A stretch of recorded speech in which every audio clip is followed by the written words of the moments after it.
وسلم على سيدنا ومولانا محمد رسوله النبي الكريم المكين كريم الرؤوف الرحيم. أما بعد فأعوذ بالله من الشيطان الرجيم. بسم الله الرحمن الرحيم. قل لا أسألكم عليه أجرا إلا المودة في القربى. صدق الله مولانا العظيم.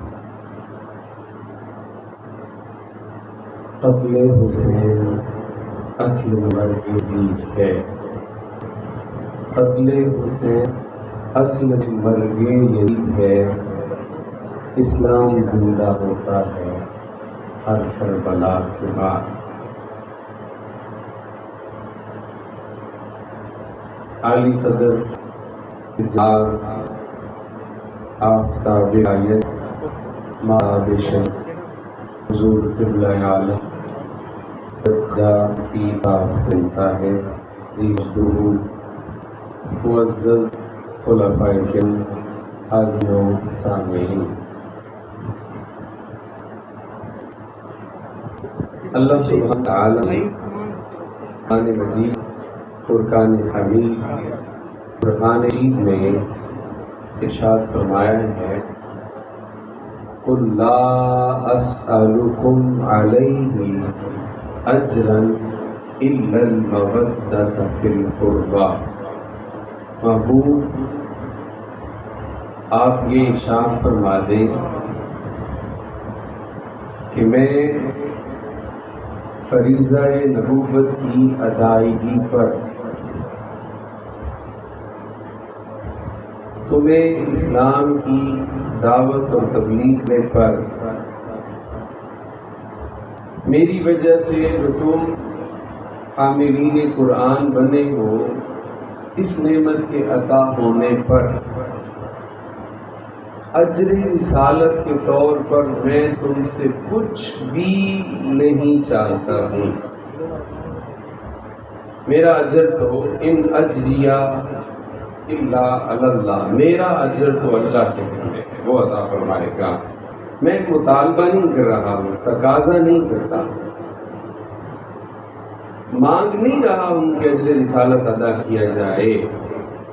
ہاں، اگر کوئی چاہے کہ وہ اجر رسالت ادا کرے، اگر کوئی چاہے کہ پیغمبر صلی اللہ علیہ وسلم کے احسان کا بدلہ چکائے، اجر رسالت فریضہ رسالت کی ادائیگی پر کچھ پیش کرنا چاہے تو کیا کر سکتا ہے؟ اجر رسالت کا بدل کیا چیز ہو سکتی ہے؟ اس کا متبادل کیا ہو سکتا ہے؟ تو وہ فرمایا کچھ نہیں ہے اِلَّا الْمَوَدَّةَ فِي الْقُرْبَى، مگر صرف یہ چیز چاہتا ہوں کہ میرے اہل قرابت سے مودت رکھنا، میرے اہل قرابت سے مودت رکھنا.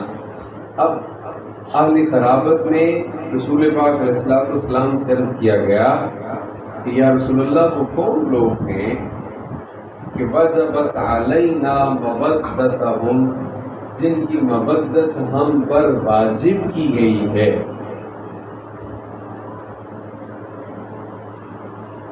وہ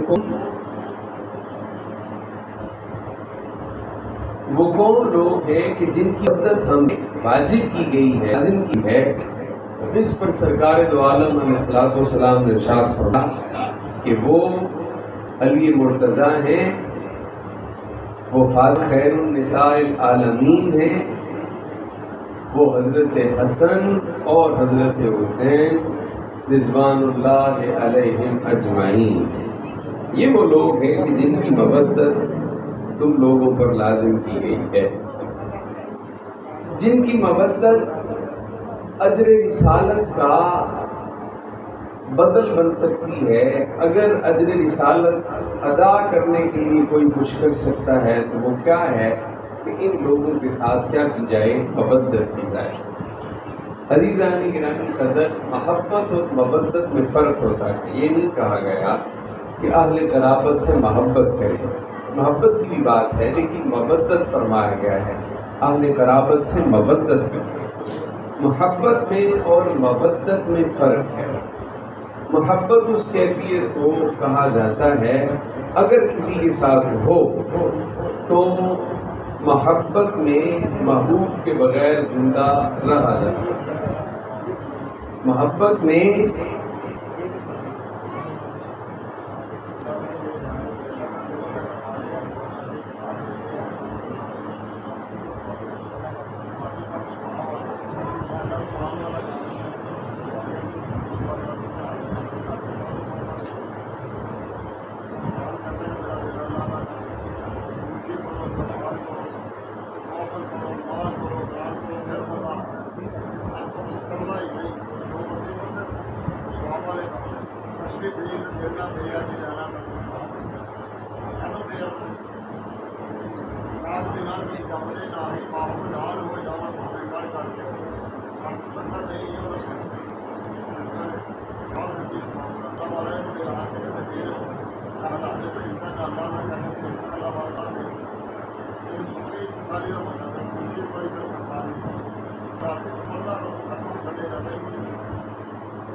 میں عرض کر رہا تھا کہ مودت اور محبت فرق ہوتا ہے۔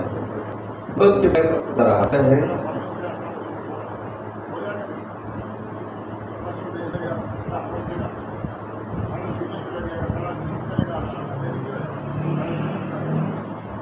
جس کو اس کے بغیر زندہ رہ سکتا ہے، لیکن جس کے ساتھ مودت ہو اس کے بغیر زندہ نہیں رہا جا سکتا۔ اس کی مثال مچھلی اور پانی کی ہے۔ مچھلی کو پانی سے محبت نہیں ہے بلکہ مودت ہے۔ اگر مچھلی پانی اندر رہے، زندہ رہی، باہر نکال دے تو تڑپ کے مر جائے گی، لیکن پانی کے بغیر زندہ رہے گی۔ تو یہ قرار دیا گیا ہے کہ مودت کی جائے اہل بیت رسول کے ساتھ، رسول کریم علیہ السلام کی عطرت کی آل مودت جائے۔ مودت یعنی ایسا رشتہ کہ کسی صورت بھی اہل بیت کی محبت کے بغیر زندہ نہ رہا جائے، یہ ممکن نہیں ہے۔ عزیزان گرامی قدر، رسول کریم علیہ السلام نے ان لوگوں کی عظمت اور شان کو، ان کی تعظیم اور ان کی شوکت کو بیان کرتے ہوئے ارشاد فرمایا کہ میں تم میں دو چیزیں چھوڑ کے جا رہا ہوں، اپنے پاس دو چیزیں تم میں چھوڑ رہا ہوں، ان میں سے ایک اللہ کی کتاب یعنی قرآن ہے، اور دوسرے عطرتی و اہل بیتی، دوسرے میری عطرت، میرے اہل بیت، اور یہ دونوں ایک دوسرے سے جدا نہ ہوں گے، دونوں ایک دوسرے سے جدا نہ ہوں گے، یعنی قرآن اہل بیت اور میری عطرت سے جدا نہ ہوگا، اور میری عطرت و اہل بیت قرآن سے جدا نہیں ہوں گے، اور یہ اسی طرح دونوں اکٹھے کل قیامت کے دن میرے پاس آئیں گے۔ اور ساتھ میں فرمایا کہ اب دیکھنا یہ ہے کہ تم میرے بعد ان دونوں کے ساتھ کرو، تم میرے ان دونوں کے ساتھ کیا کرتے ہو، یعنی قرآن کے ساتھ اور میری عطرت اور میرے اہل بیت کے ساتھ کیا کرتے ہو میرے بعد۔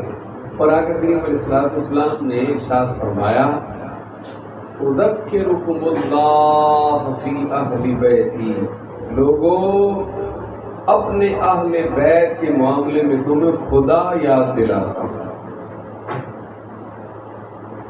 تمہیں خدا یاد دلاتا ہوں، جب بھی میرے اہل بیت سے معاملہ کرو تو ان سے معاملہ کرتے ہوئے اللہ کو یاد رکھنا، خوف خدا رکھنا، اللہ سے ڈرنا، ان کے ساتھ معاملہ کرتے ہوئے۔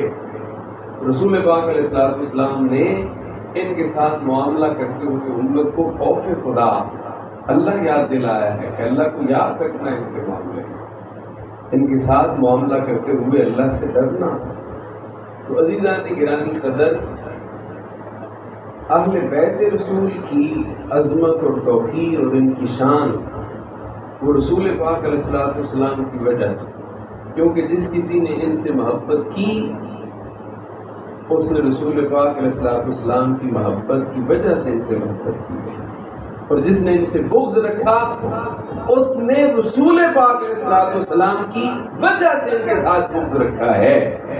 اور پھر نبی رحمت علیہ الصلوۃ والسلام نے فرمایا، امام حاکم نے روایت کیا، آقا کریم علیہ الصلوۃ والسلام نے فرمایا، جس کسی نے ان کے نام لیے باقاعدہ، جس نے علی سے، حضرت فاطمہ خیر النساء العالمین سے، اور حضرت حسن اور حسین رضوان اللہ علیہم اجمعین، ان کے ساتھ جس نے دشمنی رکھی اس کے خلاف میرا اعلان ہے، میں اس کے خلاف جنگ کروں گا، انا حرب، میں جنگ میں ہوں اس کے خلاف جس نے ان کے ساتھ عداوت رکھی، اور میری اس سے صلح ہے جس نے ان کے ساتھ صلح رکھی۔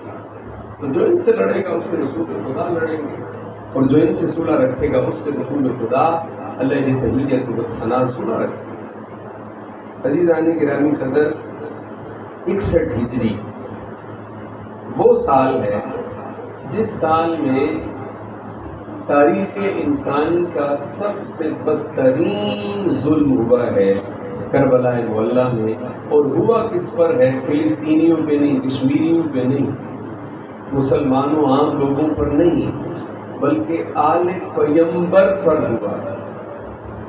پیغمبر علیہ السلام کے صرف 10 سال بعد، 50 سال بعد، پیغمبر علیہ السلام کے 50 سال بعد آقا کریم علیہ السلام کے خاندان کو پورے کے پورے خاندان کو کربلا میں ذبح کر دیا، صرف اپنی حکومت اور سلطنت بچانے کے لیے۔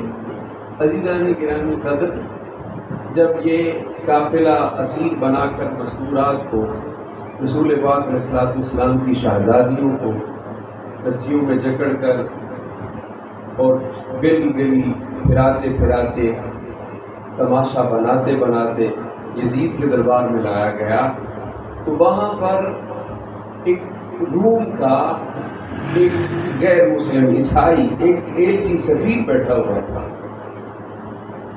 اس نے جب یہ ساری صورتحال دیکھی کہ آقا کریم علیہ السلام کی آل کو اپنے پیغمبر کے شہزادے کو ان لوگوں نے ذبح کر دیا ہے اپنی حکومت کے لیے، تو وہ وہاں پر کھڑا ہو گیا، اور کھڑا ہو کر اس نے کہا کہ یزید، تو کتنا بدبخت ہے، تجھ پر خدا کی پھٹکار ہو، ہمارے پیغمبر حضرت مسیح عیسیٰ علیہ السلام ایک دفعہ القدس میں تشریف لائے تھے، اور وہ جس جانور پر سواری کرتے تھے وہ دراز گوش ہے، یعنی گدھا جسے حمار، اس پر سواری کرتے تھے، ان کے دراز گوش کے کھور کا نشان بیت المقدس میں لگا ہوا ہے، اور ہم کئی سال اس کی حفاظت کر رہے ہیں، وہ نشان مٹنے نہیں دے رہے، کیونکہ ہمارے پیغمبر کی سواری کے پیروں کا نشان ہے، نسبت ہے، اس نسبت کا دفاع اور حفاظت کر رہے ہیں، اور تم لوگ کتنے بدبخت ہو کہ اپنے پیغمبر کے صرف 50 سالوں بعد ہی اپنے پیغمبر کا گلشن کاٹ دیا تھا، اپنے ہی پیغمبر کا خاندان برباد کر دیا، اور اپنے ہی پیغمبر کے نواسے کو تم لوگوں نے قتل کر دیا اور ذبح کر دیا۔ عزیزان گرامی، آقا کریم علیہ السلام کو اس بات سے کس قدر اذیت پہنچی ہوگی، اس سے آپ اندازہ لگا لیجیے۔ والذین یؤذون اللہ ورسولہ، جو اللہ اور اس کے رسول کو اذیت دیتے ہیں، کس طرح، اس کا اندازہ 2 مثالیں عرض کر رہا ہوں۔ غزوہ بدر کے بعد جو لوگ قیدی بنا کر لائے گئے تھے، ان میں ایک رسول پاک علیہ السلام کے چچا حضرت عباس ابن عبد المطلب بھی ہیں، لیکن ابھی مسلمان ہوئے نہیں، اسلام لائے نہیں، انہیں قیدی بنا کر لایا گیا ہے، رسیوں میں جکڑا ہوا ہے، اور انہیں ایک کمرے میں بند کر دیا گیا، اور جس جگہ پر انہیں قید میں رکھا گیا تھا وہ کمرہ رسول پاک علیہ السلام کی حجرہ مبارک سے متصل تھا۔ اب ساری رات درد کے مارے حضرت عباس ابن عبد المطلب، جب آئے تو ان کے بدن میں قمیص نہیں تھی، کرتا نہیں تھا۔ اب کوئی نہیں تھا جس کی قمیص حضرت عباس کو پوری آئے، اور آپ کو قمیص کرتا پہنانے کے لیے عبداللہ ابن ابی جو رئیس المنافقین ہے اس کی قمیص لی گئی اور وہ حضرت عباس کو پہنائی گئی۔ اب رسول پاک علیہ السلام نے اس احسان کا بدلہ کس طرح چکایا کہ جب عبداللہ ابن ابی رئیس المنافقین رسول پاک نے اب قمیص بطور کفن عطا فرمایا، وہ اس احسان کا بدلہ ہے جو رسول پاک نے کیا۔ حضرت عباس متصورے میں بات کہتی ہیں، عباس بھی وہاں موجود ہیں۔ اب رات عباس کرتے رہے، رسول پاک علیہ السلام ساتھ والے کمرے میں رات کروٹیں بدلے اور شب بے چینی میں تھی اور بے قرار گزاری۔ صبح نماز کے بعد آؤ یارو میں لوگوں کا فیصلہ کرو، ان کا کیا کرنا ہے کرو۔ یا رسول اللہ کیوں؟ فرمایا اس لیے کہ میرے چچا عباس رات بھر رسیوں میں جکڑے رہے ہیں اور ان کی وجہ سے رات بھر میں بے قرار ہوا ہوں، میرے چچے کی تکلیف مجھ سے نہیں سہی جاتی ہے۔